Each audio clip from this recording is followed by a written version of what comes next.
Hello and welcome back to the port. I'm the Galloping Major, and today we're looking at shipping forecasts for cruisers.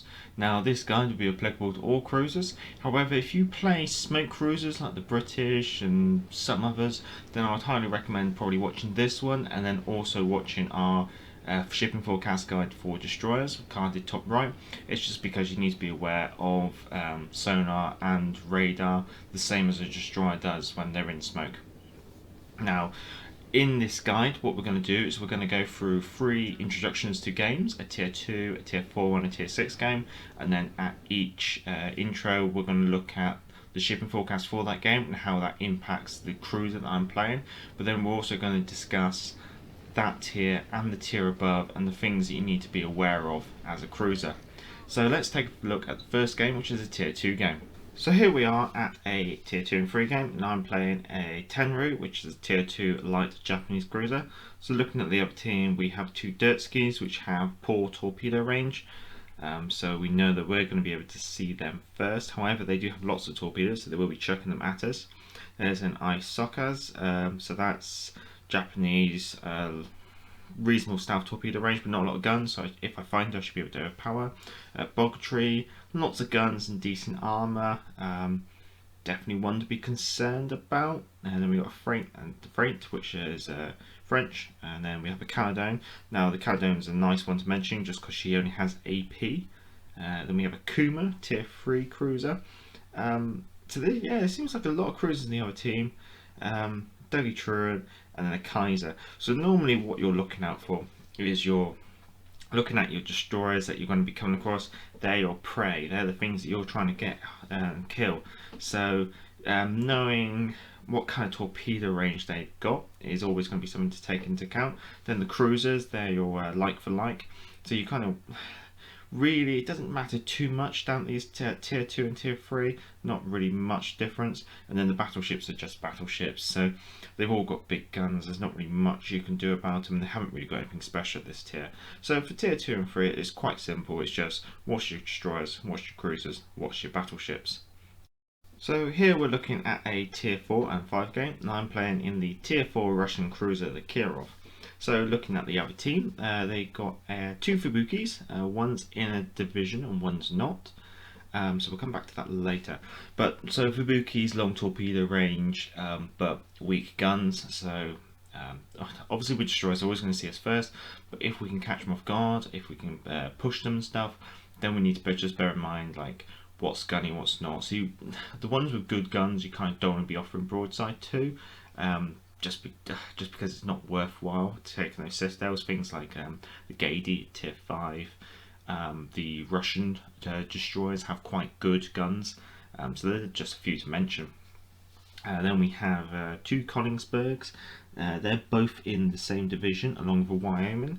Now I should see the Wyoming first, so that means wherever I see the Wyoming, I should know that 2 Königsbergs are spawned with him. And then also just to mention, the New Mexico is squared up with Pensacola and Fubuki, so I should see the New Mexico first. So wherever I see the New Mexico, I now know there's a Fubuki and a Pensacola with that. That's just a trick. Divisions, they make themselves stronger, but also they kind of give away what ships are where. So sometimes you go, oh, I'm a little bit concerned about that ship, and suddenly you go, oh no, his squad mate's all the way over there. So I know divisions usually spawn together. The only time divisions don't spawn together is when, say, it's 3 battleships or 3 destroyers, and usually the game tries to spread them. But if it's, say, 2 of one and 1 of another, or 1 of each, it then usually puts them all together. Now, looking at so the rest of the ships, Pensacola, she's a heavy cruiser, she's got 8-inch guns, so obviously I'm going to be a lot more concerned about being broadside to her than some of the others, but I should be concerned about being broadside against anything. But I know that with the Pensacola, she's going to be able to pack a bit more of a wallop and have a bit more range. There's a Wyoming, Nikolai, Koenig, and New Mexico. Nothing really special to mention there. I guess the Nikolai is quite accurate. The Wyoming, New Mexico, and a pack a punch, and a Koenig as a secondary build. But usually with your battleships, you don't want to be getting too close to them. You just want to be burning them from afar. So having just taken a look at the tier 4 and 5, I think we need to make some honourable mentions of the cruisers. Basically they're going to be your counterparts, they're the ones you might end up finding that you're brawling with, or in a slightly an awkward engagement, so you just need to be aware of what is there. So at tier 4, you've got the Emily Batang, she's going to be a HE thrower, but she's weak as well. Citadel's towards the front of the ship. Then there's the Koningsberg. Now the Koningsberg, again, she's another HE thrower. Remember, her rear turrets can 360, so if she's kiting towards you, she will be able to just pop those turrets out from left to right from her rear. But she would prefer to approach you going from her right to her left, so just because she gets better angles on her turrets. So from your point of view, if she's coming towards you, she'll be going from left to right. So that's just something to bear in mind. But the Königsberg, you should be able to get good, decent citadels on. Cruisers with good guns at tier 4, you've got the Fur Attacker and the Kirov. They've both got decent guns, so that's to bear in mind. They've got high caliber guns. Fur Attacker has a good high health pool, so she may take a while to put down, and she does have semi-Japanese torpedoes, not the best at the moment. So that's just a couple of honourable mentions for the tier 4. For the tier 5, some more honourable mentions. The Oboe and the Pensacola, they're the 8-inch cruisers at that tier, so they will pack a punch. The Oboe does have slow traversing turrets, so if you cross her T, you can kind of force her to have to disengage some of her turrets. But also the Oboe has very long range torpedoes, and they're slow. That's the odd one. It's like you half expect to find torpedoes in the water, and then they don't turn up, and you get a bit relaxed, and then suddenly they turn up. It's just because there's that much slower over a long distance. It does take a while for them to just appear in front of you. But they both, the Oboe and the Pensacola can both bounce shells from the front because they're 8-inch, but they both are easy to citadel from the side, and the Pensacola does have quite a big citadel. Now, always mention the British, regardless of what tier, they're weak, big citadels, easy to broadside, will go pop very easy, but they only ever fire AP, and they do have that smoke.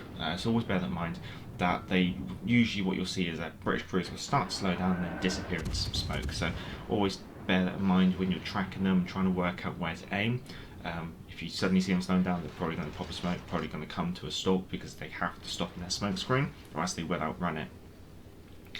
And then the rest of them at tier 5, Legazion, she has engine boost. So something to remember also with the Emily Batang at tier 4, they're quite fast, so you're going to have to lead them quite a bit when aiming at them. Almost you have to anticipate that they're doing about 30 knots, especially if the Legazion has her engine boost on.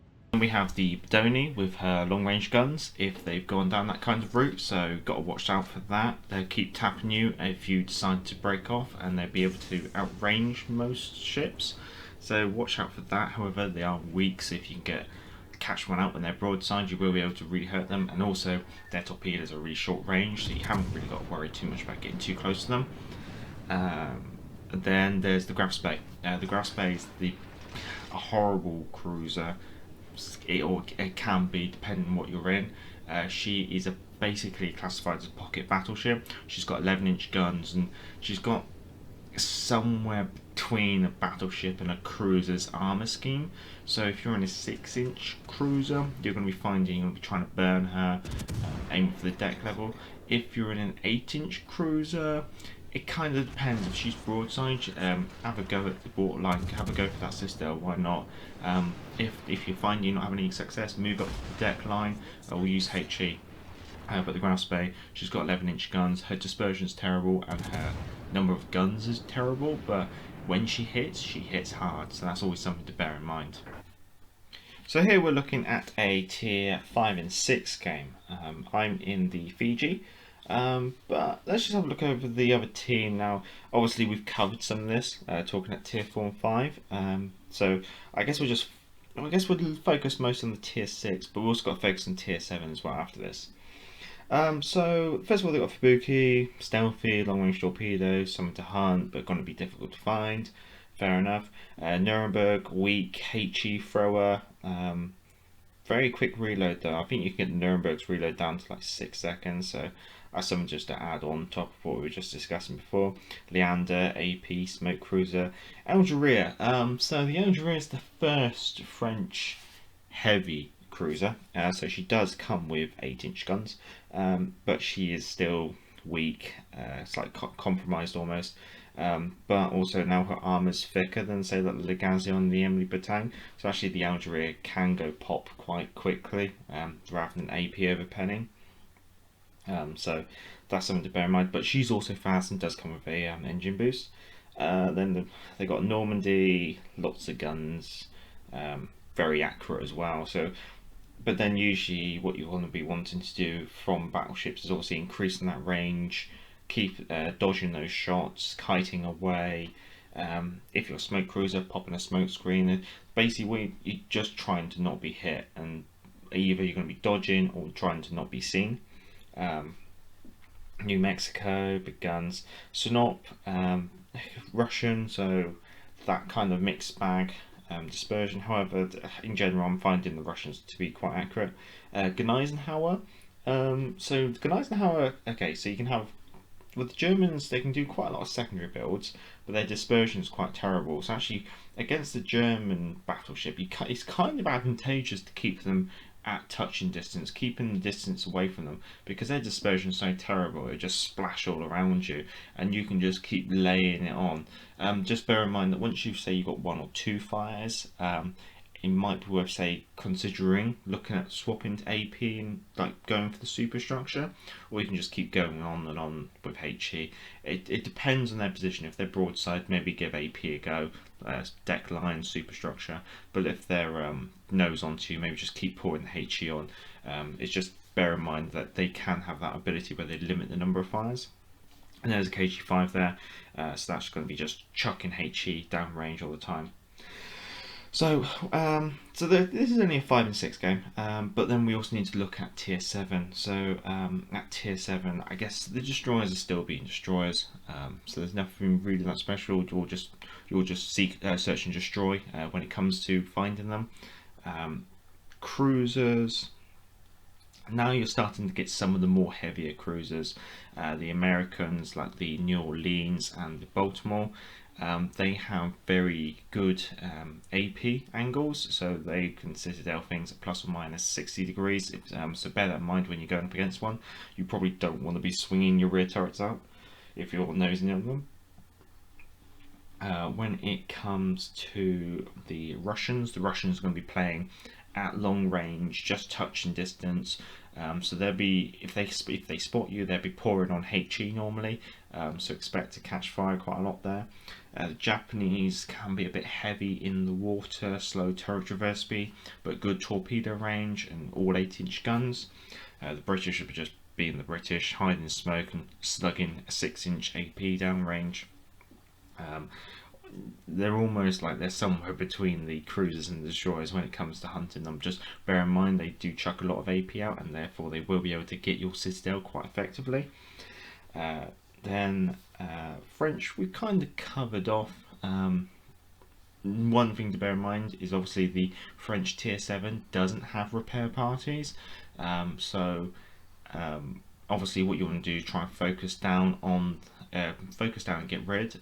Obviously, if you let a cruiser at tier 7 slink away with a tiny smidge of health, they're just going to repair up and come back with, say, like half their health. So always try and bear that in mind. Don't let them escape. With Charles Mattel, that doesn't have repair parties. So if she's only got a little bit of health and she slinks off, then you can kind of get away with letting her do that. I think I've covered off all the nations there. So that's just something to bear. That's just like your counterparts. And then battleships wise, obviously the Germans, like the Bismarck, Tirpitz, lots of secondaries, so they have a decent DPM, like quite close ranges, like 8 kilometers. But then Tirpitz does have torpedoes. Bear that in mind if you're going to try and bum rush her. Then usually with the battleships you probably want to keep as far away as possible, again just touching distance, burn them from afar, because usually I'd say once you're 8 kilometers or less against a battleship, trying to dodge the AP shells coming in is going to be very difficult, and most of the cruisers at this tier you can't really get away with ricocheting it. You're going to find that you're going to be overpenned through the nose, through the stern, through the deck line. Basically you're just a floating citadel. This is why it can be difficult to play cruisers at tier 7, and like if you're in this tier 6 and you get dragged up to a tier 7 game, it's just because like the battleships are very accurate, the AP is very effective, and if you're close you're just going to get wiped out. So usually you want to be looking at playing a bit further back if you can. Unfortunately, that usually means that your battleships are actually behind them immediately, just because you're trying to like reach over and not get hit. So hopefully that wraps up the shipping forecast for tiers 2, 3, 4, 5, 6 and 7 for playing as a cruiser. Also some helpful hints at like when it comes to divisions, how to read an enemy division. I hope you found this useful. Now if you like this content, feel free to subscribe. I'm the Gareth Major, and back to the port.